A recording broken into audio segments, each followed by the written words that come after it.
합당한 복음 전파라는 제목으로 하나님의 말씀을 전하겠습니다. 혹시 전도를 해보신 적이 있습니까? 전도에는 다양한 방법이 있습니다.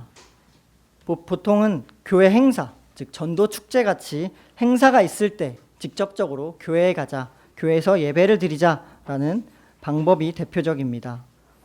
또는 복음, 즉 예수 그리스도에 대해 소개하며 그를 초청하여 또 스스로 교회에 나올 수 있게 복음을 전하는 방법이 있습니다. 또는 이미 결혼하신 분들의 같은 경우는 자신의 자녀나 또는 조카가 교회에서 하는 행사를 보러 오라고 권면하는 경우도 있습니다. 그렇다면 우리는 왜 전도를 하는 것일까요? 그것은 바로 하나님의 말씀인 성경에 기록되어 있기 때문입니다. 저는 대학생 때 CCC라는 기독교 동아리를 약 1년 정도 했었습니다. CCC는 사역리라는 것을 만든 단체인데요. 사역리는 복음에 대해 4가지 영적 원리로 요약한 것입니다. 첫 번째 원리는 하나님의 사랑과 계획이고, 또 두 번째는 죄, 또 세 번째는 예수 그리스도의 십자가 보혈, 그리고 네 번째는 영접에 관한 내용입니다. 이렇듯 복음에 대해 4가지로 요약하여 쉽게 복음을 전할 수 있게 만든 또 손바닥만한 작은 책자가 바로 사역리입니다. 저는 약 1년 동안 200명이 넘는 학생들에게 또는 사람들에게 사역리를 전했습니다. 짧게는 3분, 길게는 10분 이상 그 사람과 깊게 대화하며 그와 복음을 나누었습니다. 제가 활동할 당시에는 스마트폰이 발달해 있지 않은 상태라서 지금보다는 전도하기에 비교적 좋은 환경에서 있었습니다. 사역리와 성경책을 가지고 대학교를 돌아다니고 또 서울역이나 여의도공원 같이 사람이 많은 지역에 가서 복음을 전했습니다. 그때는 훈련생으로 복음을 전하였고 1년간 많은 훈련과 경험을 잘 마치는 감사한 시간이었습니다. 그리고 후에 전도사 사역을 하고 나서 그 1년 동안에 훈련받았던 그 전도의 기간이 참 여러 부분에서 도움을 많이 받고 있습니다. 지난 주일에 우리는 데살로니가 전서 1장을 통해 바울이 왜 데살로니가 교인을 통해 하나님께 감사했는지에 대한 말씀을 들었습니다. 그리고 감사에 이어서 이어지는 2장부터는 바로 사도 바울의 그런 사도적 변론에 대한 내용입니다. 바울은 하나님께 보냄받은 사도로서 하나님께 부르심을 받아 파송을 받아서 데살로니가 교회를 세웠습니다. 그리고 그의 그 사역이 결코 헛되지 않으며 하나님의 능력을 힘입어 잘 감당했다라고 강조하고 있습니다. 그렇다면 바울이 사도로서 강조했던 사역, 그리고 바울을 통해 우리가 어떻게 복음을 전파해야 하는지 한번 살펴보겠습니다. 첫째로 바울은 하나님을 기쁘시게 하기 위해서 복음을 전했습니다. 오늘 본문 4절 말씀을 함께 읽겠습니다. 4절 말씀입니다. 시작. 오직 하나님께 옳게 여기심을 입어 복음을 위탁받았으니 우리가 이와 같이 말함은 사람을 기쁘게 하려 함이 아니요 오직 우리 마음을 감찰하시는 하나님을 기쁘시게 하려 함이라. 바울이 하나님을 기쁘시게 하기 위해 복음을 전한 이유는 바로 바울이 받은 그 복음이 하나님께로부터 왔기 때문입니다. 바울은 방금 본문에서 복음을 위탁받았다라고 표현하였습니다. 위탁은 어떤 일이나 사물의 처리를 다른 사람에게 부탁하여 맡긴다는 뜻입니다. 즉 하나님께서 바울에게 복음을 맡기신 것입니다. 원래 하나님의 것인 복음을 바울에게 선물로 주시며 그에게 전파하라고 맡기신 것입니다. 특히나 바울에게 있어서 복음은 더 기적적으로 나타났습니다. 예수님을 대적하고 또 교회를 핍박하던 바울이 다메섹 도상에서 예수 그리스도의 음성을 듣고 예수님을 만나 변화되었습니다. 그리고 자신이 핍박하던 그 예수가 바로 자신의 주님이 되시고 구원자가 되시고 또 하나님의 아들이라는 사실을 널리 전파하였습니다. 게다가 그는 세계 곳곳에서 선교 여행을 다니며 복음을 증거하였습니다. 하지만 바울의 복음 전파 사명이 결코 쉽지만은 않았습니다. 데살로니가에 도착하기 전 빌립보에서 바울은 많은 고통과 고난을 겪었습니다. 사도행전 16장을 통해 우리는 그 사실을 잘 알 수 있습니다. 또 오늘 본문인 데살로니가전서 2장 2절에도 바울은 빌립보의 고난에 대해 언급하였습니다. 2절 말씀을 함께 읽겠습니다. 시작. 너희가 아는 바와 같이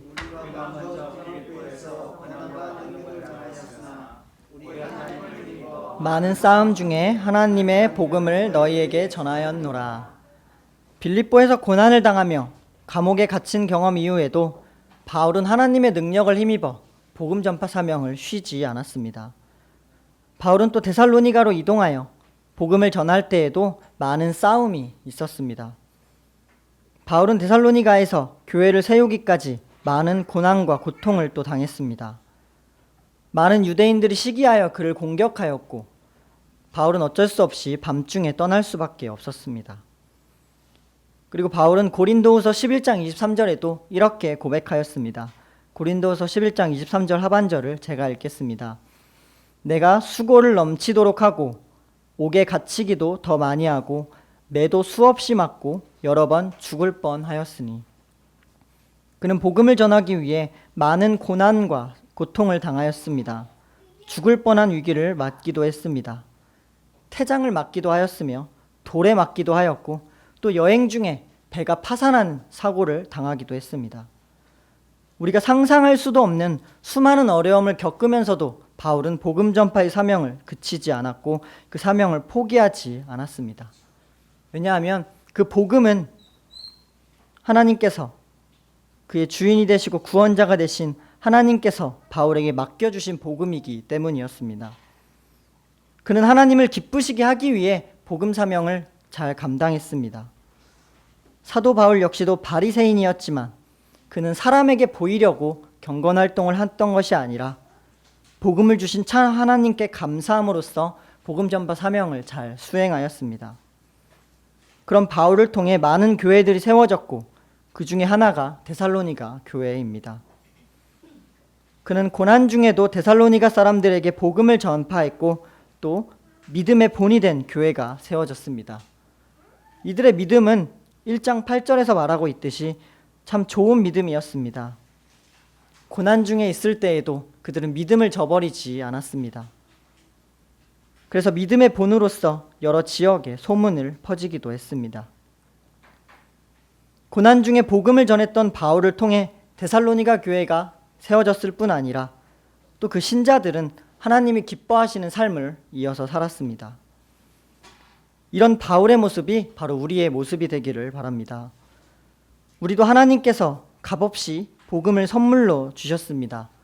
우리는 모두 하나님의 은혜로 구원받은 자들입니다. 하나님의 자녀가 되게 해주셨고 또 복음 전파의 사명을 맡겨주셨습니다. 또 하나님의 아들 예수님께서도 마지막 지상명령에서 이렇게 말씀하셨습니다. 너는 온 천하에 다니며 만민에게 복음을 전파하라.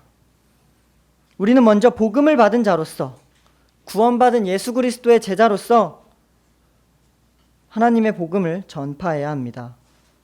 사람에게 보이려고 전하거나 또 내 업적을 쌓기 위해 전하는 것이 아니라 바로 하나님께 감사하며 그 하나님을 기쁘시게 하기 위한 복음을 전파해야 합니다. 물론 복음 전파의 사명이 쉽지만은 않습니다. 바울도 하나님의 능력을 의지했던 것처럼 우리도 하나님께 기도하며 성령의 능력을 기대해야 합니다. 우리가 복음을 전하면서 많은 사람과 다툼이 있을지도 모릅니다.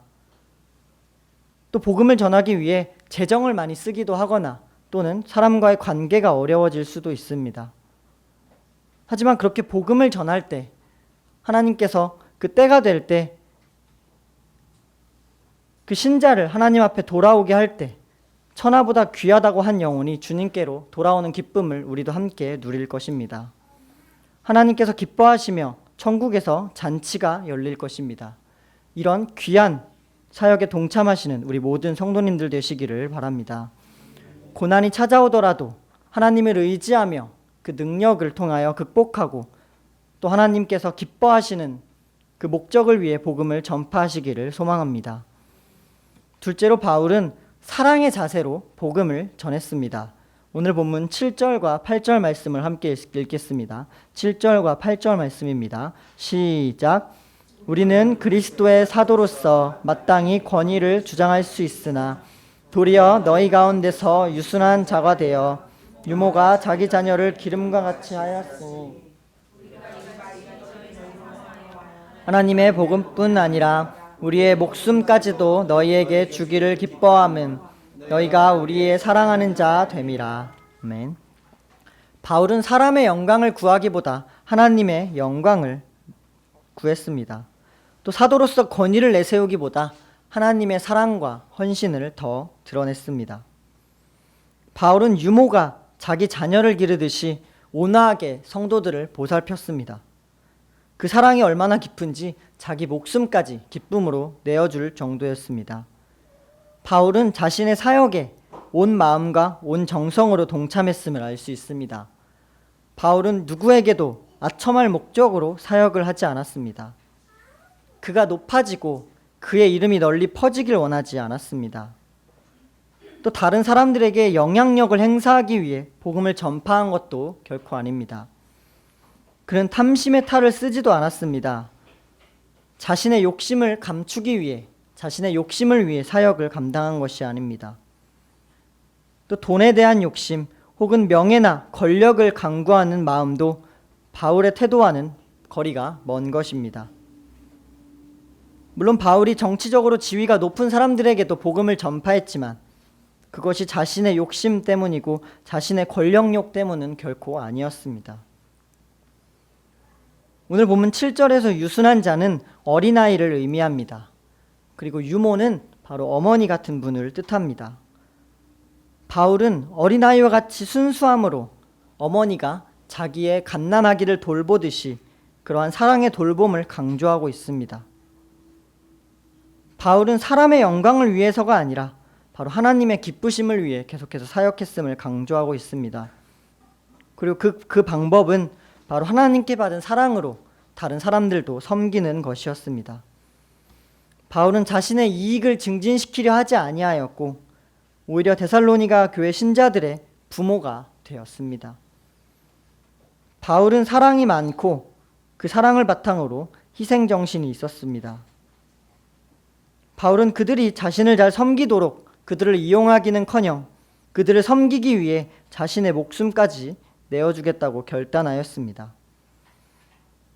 그리고 바울과 같이 강인하고 남자다운 사람이 이처럼 유모나 아기와 같은 여성적인 비유를 사용한 것은 그들을 매우 사랑하고 있었음을 표현하는 의미입니다. 그들은 하나님의 복음뿐 아니라 자신들의 목숨까지도 주기를 기뻐하는 사역이었습니다. 이러한 뜨거운 사랑과 관심으로 이어주는 복음 사역은 온전히 성령님의 은혜로서 이루어졌습니다. 바울은 자신이 받은 복음의 은혜의 기쁨을 그 데살로니가 신자들과 함께 나누었습니다. 그것을 나누었다고 해서 그 사랑과 은혜가 결코 줄어들었던 것이 아닙니다. 그리고 그 사랑을 반복함으로써 바울의 사랑과 열정을 강조하고 있습니다. 하나님께서 사랑하시는 그 데살로니가 신자들을 하나님께서 보내신 그 사도 바울도 동일한 심령으로 그들을 사랑하는 자가 된 것입니다. 바울의 사역의 모범은 바로 예수 그리스도가 되십니다. 예수님은 마가복음 10장 45절에서 이렇게 말씀하셨습니다.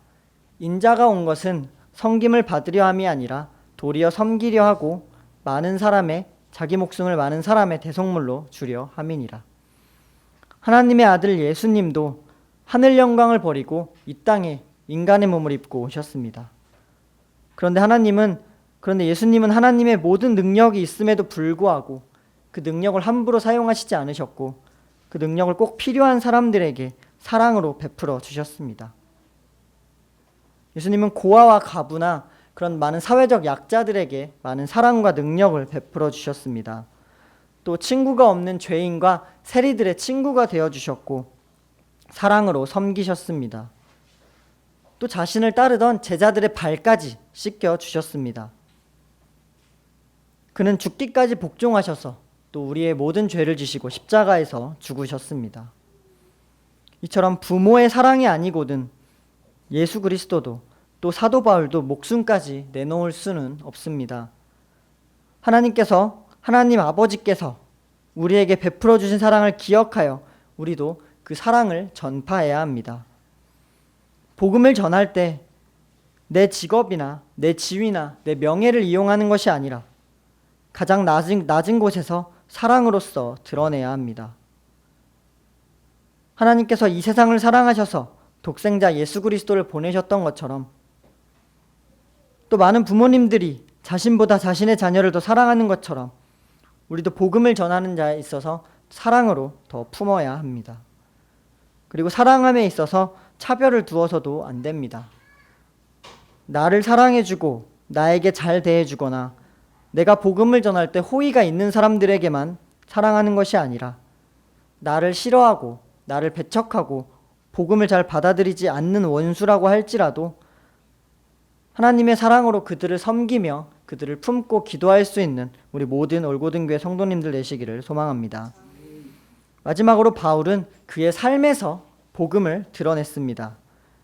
9절과 10절 말씀을 함께 읽겠습니다. 9절과 10절입니다. 시작. 형제들아, 우리의 수고와 애쓴 것을 너희가 기억하리니 너희 아무에게도 폐를 끼치지 아니하려고 밤낮으로 일하면서 너희에게 하나님의 복음을 전하였노라. 우리가 너희 믿는 자들을 향하여 어떻게 거룩하고 흠없이 행하였는지에 대하여 너희가 증인이요 하나님도 그러하시도다. 바울은 데살로니가에서 사역할 당시 밤낮으로 일하면서 복음을 전파했다고 기록하고 있습니다.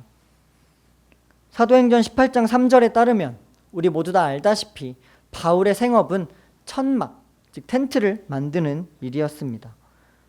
그가 데살로니가에서 직접 텐트 만드는 일을 했다는 의미는 바로 그가 직접 생활비를 벌어서 사역을 했다는 의미였습니다. 바울은 재정적으로 의존하는 일을 피하기 위해 일을 하였고 또 복음 전파 사역도 함께 열심히 감당하였습니다.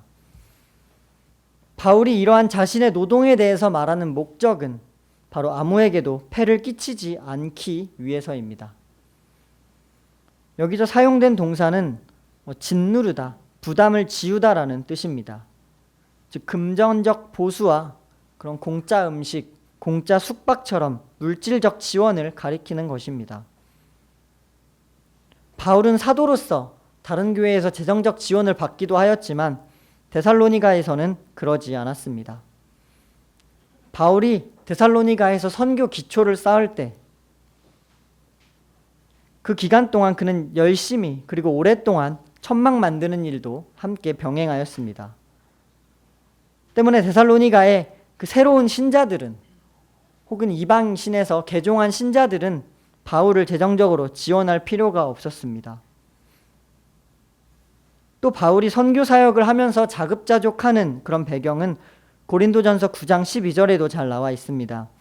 제가 고린도전서 9장 12절 하반절을 읽겠습니다. 우리가 이 권리를 쓰지 아니하고 범사에 참는 것은 그리스도의 복음에 아무 장애가 없게 하려 함이로다. 즉 그리스도의 복음에 아무 장애가 없게 하기 위해서 바울은 데살로니가에서 밤낮으로 열심히 천막 만든 일을 하며 또 복음 전파의 사역도 병행하였습니다. 그리고 바울의 노동과 그런 복음 전파가 동시에 일어난 것입니다. 바울이 여러 사람들을 복음화하며 또 제자로 만들었던 그 현장은 유대인의 회당뿐만 아니라 그의 작업장도 해당되었습니다.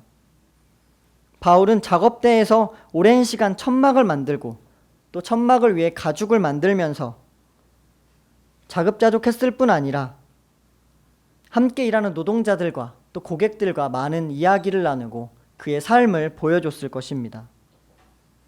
또 바울은 열심히 일하는 모습을 보여주면서 또 많은 자신의 삶을 보여줌으로써 또 고객에게는 속이지 않고 정직하게 판매하는 등의 행위를 통하여 그의 정직한 복음을 드러냈을 것입니다. 그의 삶에서 예수 그리스도의 제자로서 복음을 드러낸 것입니다. 그리고 10절에 의하면 바울은 그의 삶에서 거룩하고 옳았고 흠이 없었음을 강조하고 있습니다. 또 이것을 데살로니가 신자들도 알고 있었으며 하나님 역시도 증인으로 서신다고 말씀하고 있습니다. 즉 바울은 선교 사역을 감당했을 때뿐만 아니라 텐트 만드는 일을 할 때도 거룩하고 정직하게 일을 감당하였으며 사람들을 속이며 부당한 이익을 취하지도 않았습니다. 이처럼 우리도 삶의 어떤 환경에서든지 그리스도인임을 드러내며 자연스럽게 복음을 전파해야 합니다. 교회 다니는 것을 다 아는데도 불구하고 불의를 통해 이익을 도모하거나 또 노동력을 착취하거나 부정을 통하여 일을 진행한다면 하나님의 뜻이 당연히 아닌 것입니다. 우리가 부당하게 이익을 취해 헌금을 많이 한들 그것을 하나님께서 기뻐하시겠습니까? 우리 올고등교회 모든 성도님들은 각 삶의 환경에서 우리의 삶을 통해 언제 어디서나 그리스도인임을 나타내며 우리의 행동을 통해 또 우리 삶을 통해 하나님의 영광을 나타내며 우리의 삶이 복음이 될 수 있기를 소망합니다. 말씀을 맺습니다.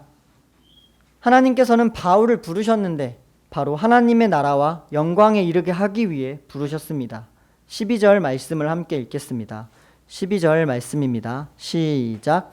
이는 너희를 부르사 자기 나라와 영광에 이르게 하시는 하나님께 합당히 행하게 하려 함이라. 아멘. 하나님의 나라에서 영원한 천국 백성으로 살아가게 하기 위해서 우리도 부르셨습니다.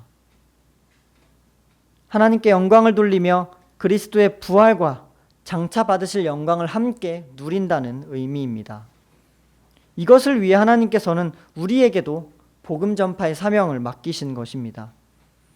그러므로 우리는 하나님을 기쁘시게 하기 위해 복음을 전파해야 합니다. 단순히 예배당을 채우기 위해서 복음 전파의 사명을 주신 것이 아닙니다. 사람의 영광을 위해서가 아니라 바로 하나님의 나라와 그의 영광을 위해서 명령하셨습니다. 하나님께서 복음 전할 것을 위탁하신 것은 하나님께서 우리를 택하여 불러주셨기 때문입니다. 하나님께서는 전도에 미련한 것으로 복음이 전파되길 원하신다고 말씀하셨습니다. 그러므로 우리는 그 하나님의 뜻에 따라 복음 전파 사명을 게을리해서는 안 됩니다. 이러한 복음 전하는 삶이 궁핍함과 연약함 또는 고난의 연속일지도 모릅니다. 이것이야말로 고난의 길을 걸으신 예수 그리스도를 따르는 참된 길임을 우리는 고백하며 그 길을 따라가야 합니다.